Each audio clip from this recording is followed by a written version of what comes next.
नमस्कार, आप देख रहे हैं हमारा खास बुलेटिन मेट्रो न्यूज। आपके साथ मैं हूं शंकर दत्त पंत। खबरों की शुरुआत करते हैं एक बड़ी खबर के साथ। फरीदाबाद से खबर आ रही है जहां पर कोरोना ब्लास्ट हुआ है। पिछले 24 घंटे में 1610 केस सामने आए हैं। फरीदाबाद में कोरोना से एक दिन में 8 मरीजों की मौत हुई है। स्वास्थ्य विभाग के आंकड़े बताते हैं कि जिले में अब तक 541 लोगों की मौत कोरोना की वजह से हुई है। तो फरीदाबाद में देखिए आप मौतों का जो आंकड़ा है वो बढ़ता जा रहा है। स्वास्थ्य विभाग ने भी जो आंकड़े हैं वो जारी किए हैं कि किस तरह से इन संक्रमितों की संख्या में इजाफा होता जा रहा है। इसके अलावा मौतों की संख्या में भी इजाफा हुआ है। तो आप देखिए पिछले 24 घंटे में फरीदाबाद की अगर बात की जाए तो 8 मरीजों की मौत हुई है और 1610 केस सामने आए हैं।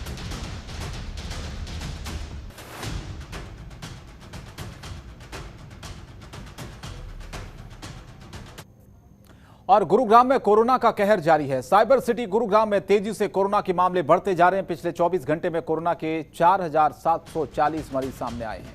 गुरुग्राम में कोरोना से एक दिन में 15 लोगों की मौत हुई है। तो साइबर सिटी में मौत का आंकड़ा 537 तक पहुंच गया है।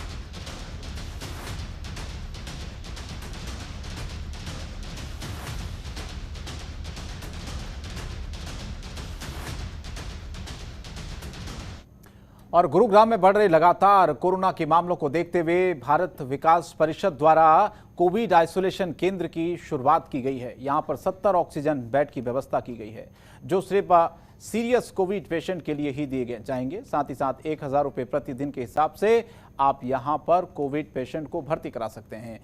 3 टाइम यहां पर खाना पेशेंट को दिया जाएगा और साथ ही साथ अनुभवी डॉक्टरों की देखरेख में कोविड पेशेंट का पूरा इलाज होगा। तो गुरुग्राम में जहां चारों तरफ ऑक्सीजन को लेकर हाहाकार मचा हुआ है, लोग इधर उधर भाग रहे हैं, तो ऐसे में गुरुग्राम में कोविड आइसोलेशन केंद्र लोगों के लिए मददगार साबित होगा। ये तो आने वाला वक्त ही बताएगा। लेकिन इस दौरान भारत विकास परिषद के राष्ट्रीय संगठन मंत्री सुरेश जैन ने बताया कि गुरुग्राम में आए दिन हालात बिगड़ते जा रहे हैं। अस्पतालों में मरीजों को बेड नहीं मिल रहे हैं, लोग जाएं तो जाएं कहाँ। भारत विकास परिषद ने एक अच्छी पहल की है। इस कोविड आइसोलेशन केंद्र में 70 बेड की व्यवस्था और साथ ही साथ सभी सुविधाएं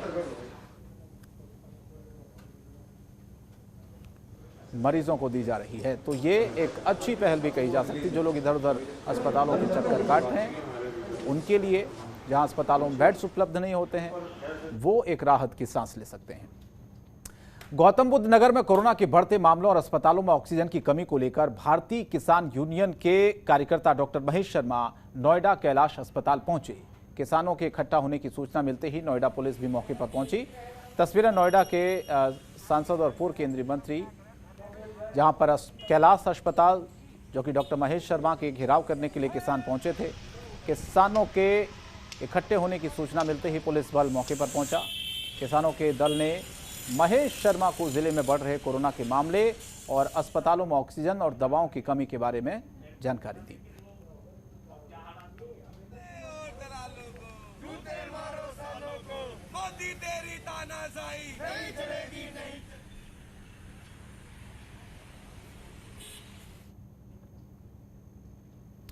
और गौतम बुद्ध नगर में कोरोना के बढ़ते मामलों को देखते हुए नोएडा प्राधिकरण ने RWA और AO के माध्यम से L1 सुविधाएं विकसित की हैं। अब नोएडा प्राधिकरण कोरोना संक्रमित मरीजों को RWA और AOA में विकसित ऑक्सीजन देगा। साथ ही साथ L1 सेंटरों में खाली ऑक्सीजन सिलेंडरों को प्राधिकरण सेक्टर 93B के कम्युनिटी सेंटर में जमा कराएगा और इस खाली सिलेंडरों को प्राधिकरण रिफिल करके RWA और AO के सुपुर्द करेगा। आपको बता दें कि यह सिलेंडर किसी व्यक्ति विशेष और संस्था को उपलब्ध नहीं कराया जाएगा। सिर्फ ज़रूरत के मुताबिक ही लोगों को ऑक्सीजन दी जाएगी। शाम 3 बजे से 6 बजे तक खाली सिलेंडर इकट्ठे किए जाएंगे और सुबह 8 से 11 बजे तक ऑक्सीजन सिलेंडर रिफिल करके दिए जाएंगे।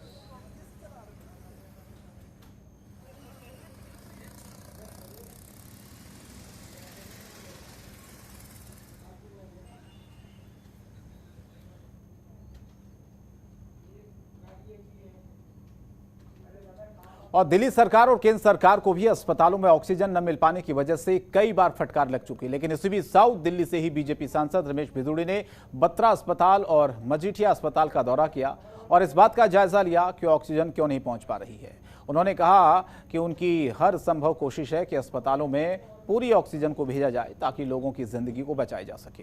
लेकिन इसी बीच उन्होंने ये भी कहा कि जिस तरह से दिल्ली सरकार मुख्यमंत्री अरविंद केजरीवाल के राज में दिल्ली में स्वास्थ्य व्यवस्था चरमरा गई है। बत्रा अस्पताल के एमडी SCL गुप्ता ने यह बताया है कि अब अस्पताल में ऑक्सीजन आ रही है। इसी को लेकर रमेश भिदुड़ी ने दौरा किया और उन्होंने वादा किया कि अस्पताल में ऑक्सीजन की कमी नहीं होने दी जाएगी।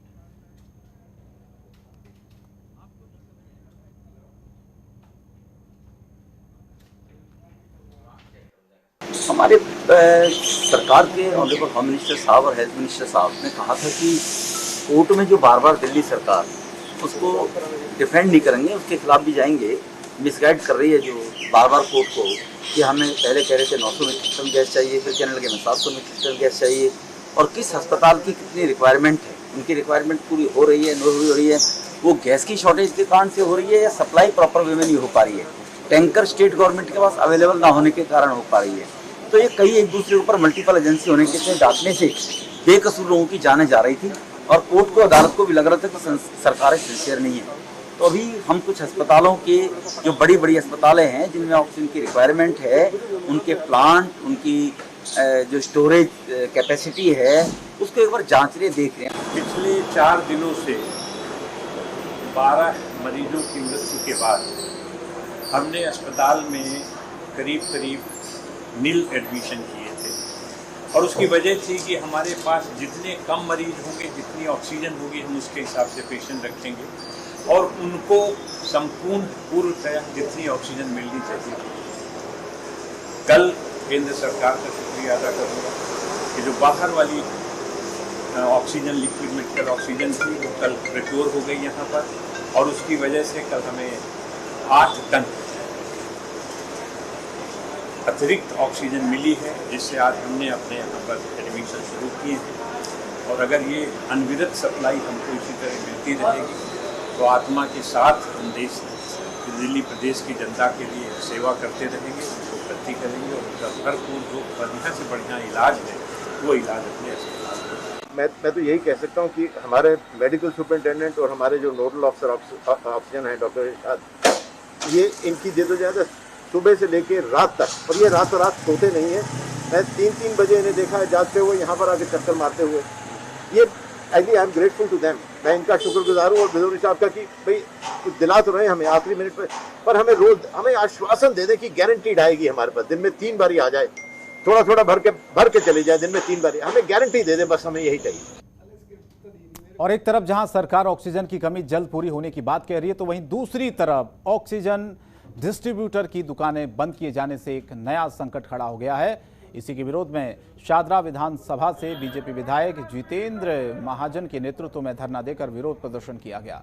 जितेंद्र महाजन का आरोप था कि यहां वर्दी वाले सिविल डिफेंस कर्मियों ने डिस्ट्रीब्यूटर से सिलेंडर लूट लिए, जिनकी वजह से डिस्ट्रीब्यूटर पीड़ितों को ऑक्सीजन मुहैया नहीं करा पा रहे हैं। दरअसल उत्तर पूर्वी दिल्ली शादरा इलाके में स्थित ऑक्सीजन डिस्ट्रीब्यूटर की दुकान से सिविल डिफेंस कर्मियों के द्वारा ऑक्सीजन सिलेंडर ले जाने का एक वीडियो वायरल हो रहा है, जिसके बाद बीजेपी विधायक जितेंद्र महाजन अपने कार्यकर्ताओं के साथ वहां पहुंचे और उन्होंने हालात का जायजा लिया और विरोध में जितेंद्र महाजन अपने कार्यकर्ताओं के साथ इसी दुकान के आगे धरने पर बैठ गए।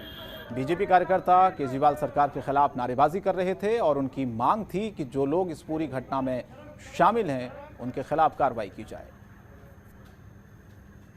जहाँ एक और आम पब्लिक को, आम जनता को, कोरोना पीड़ितों को ऑक्सीजन नहीं दे पा रही, तो दूसरी ओर जहाँ ऑक्सीजन दी जा रही है, कंट्रोल रेट पर ऑक्सीजन दी जा रही है सबको, उनकी दुकान लूट ली गई। कल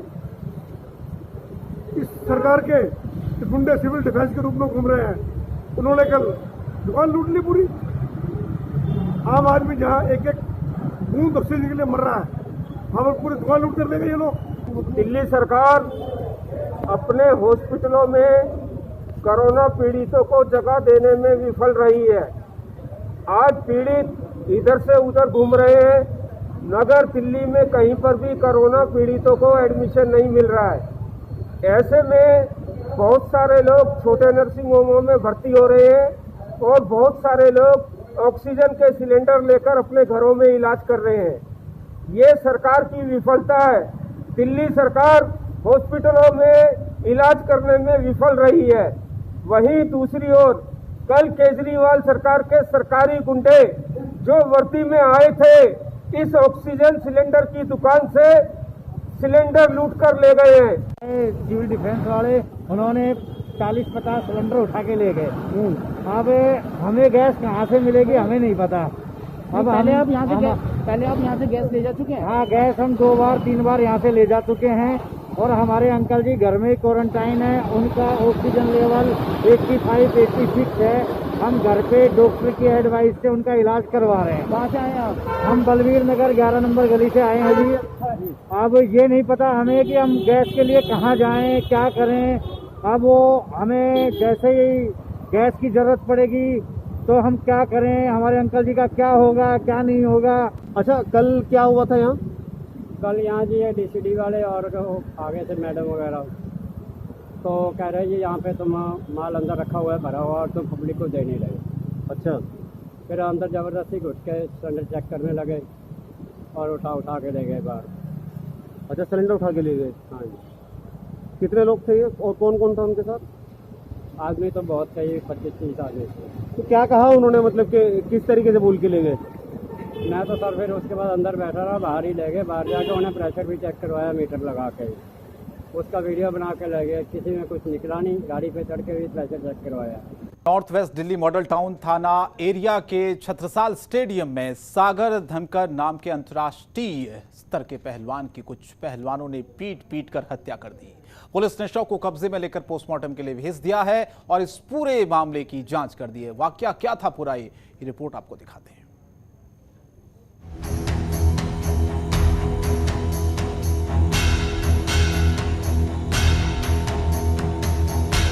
अक्सर आपने दंगल में पहलवानों को भिड़ते देखा होगा, लेकिन राजधानी दिल्ली में पहलवानों के 2 गुट बिना दंगल के ही आपस में भिड़ गए। इस दौरान 5 पहलवान गंभीर रूप से घायल हो गए, जिन्हें इलाज के लिए अस्पताल ले जाया गया, जहां एक पहलवान सागर की मौत हो गई, जबकि 4 की हालत गंभीर बनी हुई है। 2 बंदों को इनके कब्रे से उठा के ले गए 15-20 पहलवान और छत्रसाल स्टेडियम में ले जाके इनके साथ बुरी तरह मारपीट की है। एक सोनू नाम का लड़का तो घायल है और सागर का एक्सपायर हो गया। मामला दिल्ली के मॉडल टाउन इलाके का है, जहां छत्रसाल स्टेडियम में पहलवानों के 2 गुट आमने सामने आ गए और उनके बीच जमकर मारपीट हुई। इस भिड़ंत में 5 पहलवान गंभीर रूप से घायल हो गए। सूचना मिलने पर पुलिस मौके पर पहुंची और सभी घायलों को एक निजी अस्पताल में भर्ती कराया गया। वहीं मृतक के परिजनों ने मशहूर पहलवान सुशील कुमार पर आरोप लगाते हुए कहा है कि उनके कहने पर ही सब कुछ हुआ है।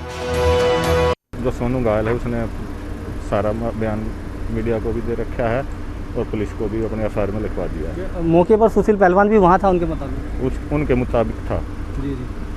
तो कोई आपस में पहले झगड़ा हुआ हो इनका? नहीं, कोई झगड़ा नहीं बता रहे हैं, कोई वो नहीं था। तो रूम राम का मैटर था। सुशील पहलवान रूम देता है किराए पे, वो मैटर था जो बताने सुनने में आ रही है। सागर धनकर की बात करें तो वो एक अंतर्राष्ट्रीय स्तर पर खिलाड़ी था और उन्होंने नेशनल कुश्ती में भाग लिया था। सागर धनकर मूल रूप से सोनीपत का रहने वाला है और उनके पिता दिल्ली पुलिस में हेड कांस्टेबल के रूप में बेगमपुर थाने में तैनात हैं। फिलहाल ये अभी तक साफ नहीं हो पाया है कि सागर की हत्या के पीछे आखिरकार वजह क्या रही। वहीं पुलिस ने इस पूरे मामले में कुछ लोगों को हिरासत में लिया है, जिनसे पूछताछ की जा रही है। जनतंत्र टीवी के लिए नसीम अहमद की रिपोर्ट। और दिल्ली में कोरोना काल में कोविड के पेशेंटों को ऑक्सीजन सिलेंडर की काफी जरूरत पड़ रही है। अस्पतालों में ऑक्सीजन की काफी कमी हो रही है। वहीं इसी बीच बाहरी दिल्ली के बवाना में बने एक गैस प्लांट में अचानक एक सिलेंडर में गैस भरने के दौरान जोरदार धमाका हो गया। गनीमत यह रही कि हादसे में कोई हताहत नहीं हुआ। पुलिस और गैस प्लांट पर काम करने वालों की सूझबूझ से एक बड़ा हादसा टल गया। बताया जा रहा है कि पुलिस को शाम करीब 5:15 बजे पूट खुर्द इलाके में गैस प्लांट में ब्लास्ट होने की जानकारी मिली थी। पुलिस मौके पर पहुंची तो ब्लास्ट में एक बड़ा सिलेंडर क्षतिग्रस्त हालत में पड़ा था। जांच में पता चला कि जिस सिलेंडर में गैस भरी जा रही थी उसको पहले किसी अन्य गैस के लिए इस्तेमाल किया जा रहा था, जो अंदर से जल चुका था। वहीं जब उसमें गैस भरी जा रही थी तो एक जोरदार धमाका हुआ, जिसकी वजह से प्लांट में सिलेंडर फिल्टर मशीन को भी काफी नुकसान पहुंचा है। देखिए, यहाँ पे कुछ वर्कर्स काम कर रहे थे, कुछ हॉस्पिटल का स्टाफ अंदर घुस गया था।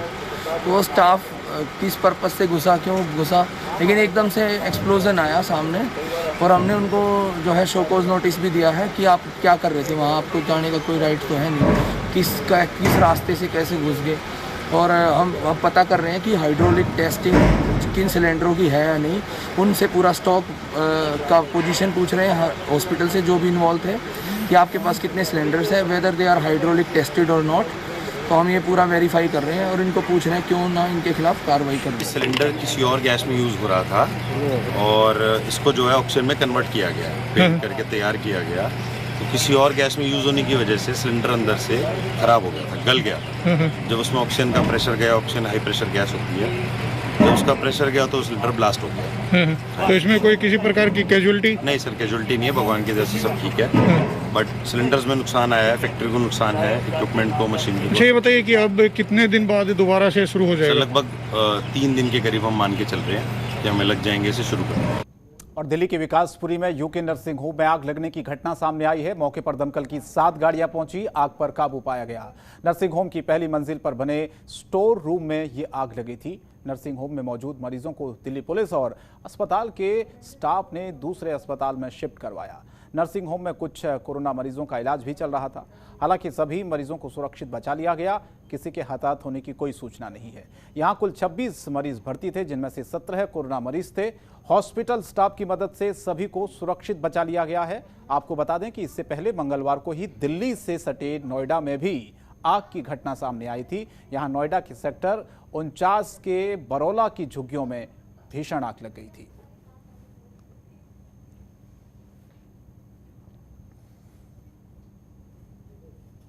और द्वारका डिस्ट्रिक्ट के बाबा हरिदास थाना पुलिस ने चेकिंग कर कोविड-19 पेटी अवैध शराब पकड़ी है। दरअसल लॉकडाउन में शराब माफिया धड़ल्ले से शराब का कारोबार कर रहे हैं, लिहाजा पुलिस भी अपनी तीखी नजर बनाई हुई है और लगातार धरपकड़ की जा रही है। कई लोग जो कि शराब की तस्करी करते हुए गिरफ्तार किए गए हैं। फिलहाल पुलिस ये जांच कर रही है कि शराब कहां से लाई जा रही थी और कौन कौन लोग इसमें शामिल हैं। बाबा हरिदास नगर थाने की पुलिस टीम ने चेकिंग के दौरान 19 कार्टन यानी कि 950 क्वार्टर इनिशिएट लिकर के रिकवर किए हैं और एक होंडा अकॉर्ड कार जो कि इसको ट्रांसपोर्टेशन में यूज़ की जा रही थी उसको भी रिकवर कर लिया गया है। और अक्यूज्ड जो कि इसको ट्रांसपोर्ट कर रहा था नवीन सन ऑफ जयप्रकाश 32 साल का है ये, और ये मोहन गार्डन थाना इलाके का रहने वाला है। इसमें जो सप्लायर है और फर्दर कहाँ पर सप्लायर करने कहाँ पे इसमें जो है सोर्स है और फर्दर कहाँ सप्लाई करने जा रहा था ये, उसके लिए इन्वेस्टिगेशन जारी है। खबरों के निष्पक्ष विश्लेषण के लिए सब्सक्राइब करें Jantantra TV and press the bell icon. Never miss any update.